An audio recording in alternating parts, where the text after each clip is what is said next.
नमस्कार। आकाशवाणी देहरादून से प्रस्तुत है प्रादेशिक समाचार। मुख्य समाचार। ऋषिकेश स्थित एम्स में U20 कंसल्टेशन इवेंट में युवाओं के स्वास्थ्य, कल्याण और खेल विषय पर चर्चा की गई। केंद्रीय स्वास्थ्य और परिवार कल्याण राज्य मंत्री डॉ भारती परवीन पवार ने कहा, युवा स्वस्थ रहेगा तो भारत भी सुरक्षित रहेगा। मुख्यमंत्री पुष्कर सिंह धामी ने कहा कि प्रदेश में चारधाम यात्रा की तर्ज पर मानसखंड यात्रा की शुरुआत की जाएगी। केंद्र सरकार ने देहरादून हरिद्वार राष्ट्रीय राजमार्ग के लिए 3 अंडरपास और त्रिस्तरीय पंचायतों के सशक्तिकरण के लिए प्रदेश को 242 करोड़ रुपए की स्वीकृति दी। और आज प्रदेश भर में बुद्ध पूर्णिमा पर श्रद्धालुओं ने गंगा में स्नान किया। चमोली में लाटू देवता के कपाट भक्तों के दर्शन के लिए खोले गए। समाचारों के साथ मैं पंकज सनवाल खुलबे। अब समाचार विस्तार से। ऋषिकेश स्थित अखिल भारतीय आयुर्विज्ञान संस्थान में G20 के तहत 2 दिवसीय U20 कंसल्टेशन इवेंट में युवाओं के स्वास्थ्य, कल्याण और खेल विषय पर चर्चा की गई। सम्मेलन के समापन समारोह को संबोधित करते हुए केंद्रीय स्वास्थ्य और परिवार कल्याण राज्य मंत्री डॉ भारती परवीन पवार ने कहा कि युवा स्वस्थ रहेगा तो भारत भी सुरक्षित रहेगा। डॉ पवार ने कहा कि प्रधानमंत्री नरेंद्र मोदी युवाओं के प्रति काफी जागरूक हैं, जो कि युवाओं के भविष्य को लेकर सभी प्रकार की सुविधाएं भी उपलब्ध करवा रहे हैं। उन्होंने कहा कि युवाओं को अपने स्वास्थ्य के प्रति प्रेरित किया जाना अत्यंत आवश्यक है। डॉ पवार ने कहा कि भारत का युवा आज हर क्षेत्र में देश का गौरव बढ़ा रहा है।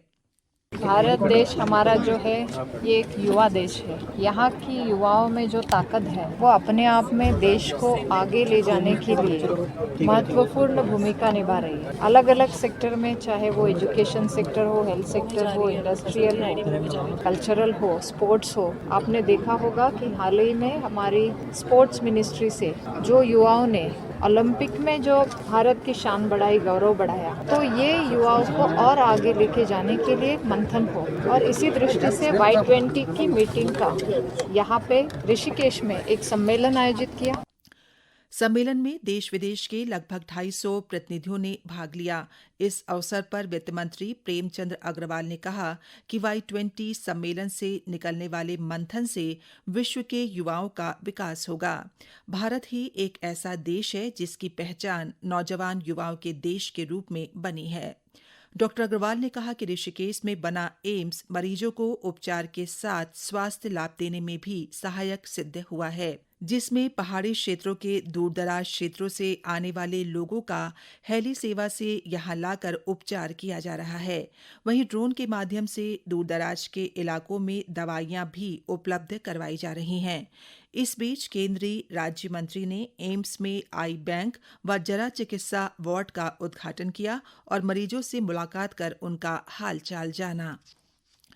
प्रदेश में चारधाम यात्रा की तर्ज पर मानसखंड यात्रा की शुरुआत की जाएगी। इसकी शुरुआत जागेश्वर धाम से की जाएगी। अल्मोड़ा में आयोजित एक कार्यक्रम में मुख्यमंत्री पुष्कर सिंह धामी ने ये बात कही। मुख्यमंत्री ने कहा कि कुमाऊं मंडल को मानसखंड के तहत मंदिर माला मिशन के रूप में विकसित करने की कार्ययोजना तैयार की जा रही है।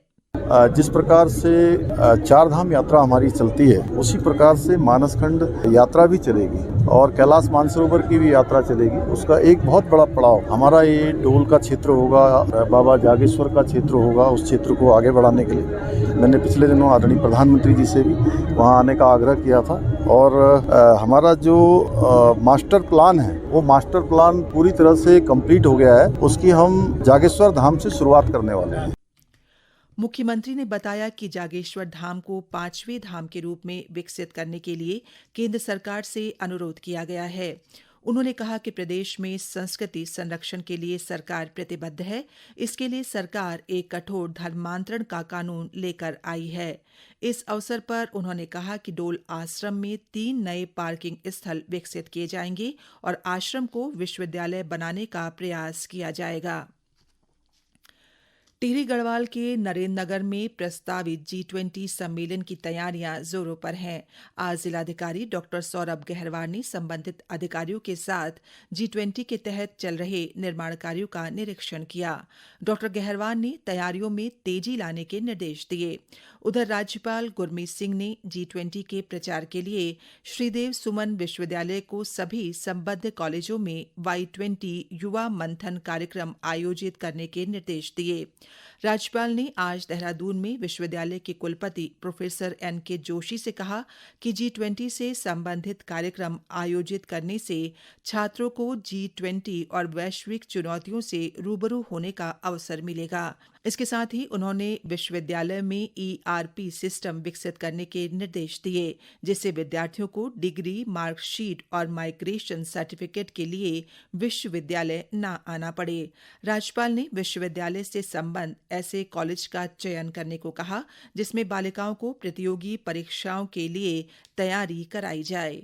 ये समाचार आप आकाशवाणी देहरादून से सुन रहे हैं।